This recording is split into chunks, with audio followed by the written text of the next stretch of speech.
네, 북한이 한미 연합 사격 훈련을 빌미로 어제 이어 오늘도 포사격을 감행한 가운데 지금 들으신 대로 윤석열 정부의 첫 국방백서에 북한군은 적이라는 표현이 담길 것으로 보입니다.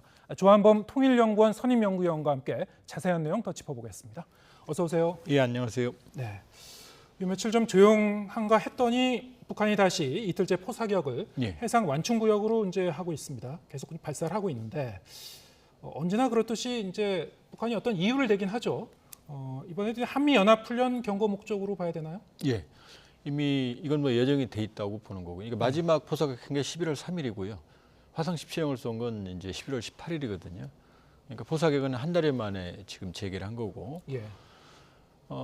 한미가 지금 오늘까지 어제 오늘 이 철원에서 K9 자주포, 그다음 미군의 MLR에서 사격을 하고 있거든요. 네. 그러니까 여기에 대한 맞대응을 하는 거다 이렇게 볼 수 있고요. 이런 패턴은 향후에도 계속 반복이 될 거예요. 이게 이제 9월이 분기점인데 9월에 두 가지 일이 있거든요. 하나는 한미가 연합훈련을 재개했고요. 5년 동안 안 했었거든요. 그다음에 하나는 북한이 핵무력을 법제화했습니다. 그러니까 이 시점에 북한은 이 실전 배치된 전술핵에 대한 자신감을 가지고 일종의 핵 지렛대 전략, 한미의 모든 군사적 동향에 대해 대응을 해요. 그러니까 빌리언 스톰 공군훈련, 우리 호국훈련, 또 동해 한미일 대잠훈련, 여기 매번 대응을 합니다. 그 다음에 유엔 안보리나 또 한미의 외교안보적 북한에 대한 강경한 메시지가 나오면 여기에 꼭 도발을 하고 있거든요. 예. 그러니까 향후에도, 그러니까 지난 9월을 기점으로 북한은 공세적인 대남 대미 전략으로 바뀌었다. 그러니까 한미가 동향을 보이면 바로 대응을 하는. 그러나 이제 한미의 지금 훈련은 합법적인 거거든요. 9.19 군사 합의 위반이 안 되거든요. 정상적인 사격 훈련이죠. 그렇죠. 예. 그런데 이제 북한은 9.19 군사 합의를 위반하는 방식으로 대응을 하죠. 그래야만 이제 주목을 끌고 긴장을 끌어올리니까 이런 패턴이 향후에도 계속될 거예요. 네.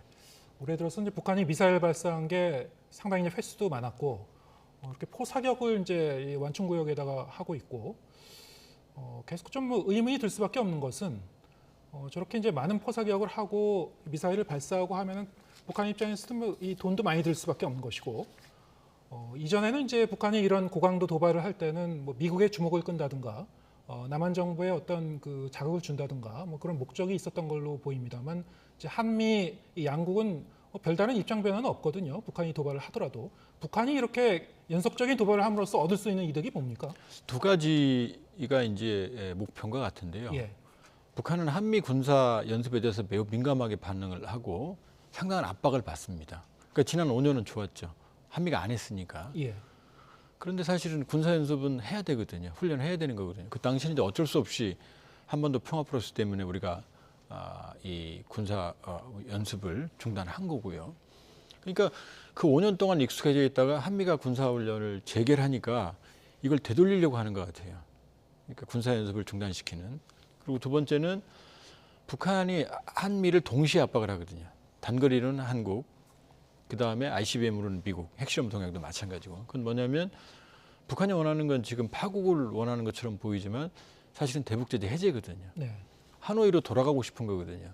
하노이로 돌아가서 핵 능력은 유지한 상태에서 대북제재를 해제를 원하는데 그때는 문재인 정부가 중재자 역할도 했고 트럼프 대통령이 파격적인 협상도 했거든요.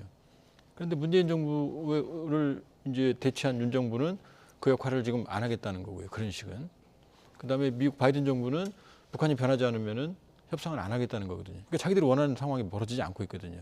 그러니까 긴장의 고조를 한미를 압박 수위를 높여서 자기들이 원하는 여건을 조성하는, 자기들에게 유리한 협상 국면을 조성을 하려고 한다. 그러니까 한미 연합훈련 중단, 그다음에 본인들이 원하는 여건 조성, 이 두 가지가 목표라고 볼 수 있습니다. 네. 글쎄요. 근데 지금까지 상황을 보면은 저렇게 많은 그 무력 시위를 하더라도 한국과 미국의 이제 입장 변화가 생길 기미는 보이지 않기 때문에 과연 효과적인가에 대해서는 좀 의문이 들긴 합니다만 지난 2일 이제 미국과 일본, 우리 정부 동시에 발표한 대북 독자 제재안이 있었죠. 이 내용도 한번 좀 따져보겠습니다. 이것도 이제 이런 그 포사격 도발과 연결 지을 수 있는 것인지 그리고 그 제재의 강도나 내용 측면에서 어떤 의미가 있는 건지 좀 궁금합니다. 이번 포사격은 한미 훈련에 대한 즉각적인 대응으로 볼 수 있고요. 예. 지금 북한에 대한 대북 제재는 사실은 할 수 있는 게 별로 없어요. 예. 일단 북한이 폐쇄적으로 뭐 지금 제재 당한 기관이나 인물들이 현실적으로 이렇게 한 데로서 피해를 별로 보지 않거든요. 그러니까 지금 추가적인 제재는 유엔 안보리가 아닌 한 또 유엔 안보리가 동원이 돼도 할 수 있는 게 많지 않고요. 지금부터 만일에 추가 제재를 한다 그러면 이제 민생에 직접 영향이 갑니다. 그러니까 한미일이 동시에 제재를 했다라는 것. 네. 그다음에 북한의 대응에 대해서 어쨌든 한미가 양보나 아니면 북한이 원하는 상황이 아니고 강경한 대응으로 나간다. 이런 상징성이 있는 거지. 실적으로 대북 제재는 지금 유용하지만 그게 이 문제를 풀어가는 그 근본적인 해법이 될 수 있는 상황은 아닙니다. 네. 우리 정부가 이제 북한의 각 개별적인 그 인사에 대해서 이제 대북 제재를 독자적으로 하기도 했고요. 근데 그 인물들은 이미 미국의 제재에는 포함되어 있던 인물들 아닙니까? 예, 뭐 중복되는 인물들이 대부분이고요. 예. 그렇기 때문에 또 그 인물들이 나오지도 않아요, 밖으로. 뭐 정상적인 국가라면 이동을 하고 금융교류를 하고 이러면서 이제 타격을 받겠지만 이미 남북 간에 또 경제 교류도 없는 그럼요. 상태고요. 그리고 이미 금융권을 퇴출당했거든요. 예. 북한으로 뭐 송금을 하거나 북한이 거래를 할 때도 돈을 싸들고 나옵니다. 예. 그렇기 때문에 뭐 금융 제재를 한다고 해도 직접 타격은 받지는 않죠. 예. 어쨌든 이제 상징적인 의미가 예. 있다. 이 정도로 해석하면 될 것 같고요.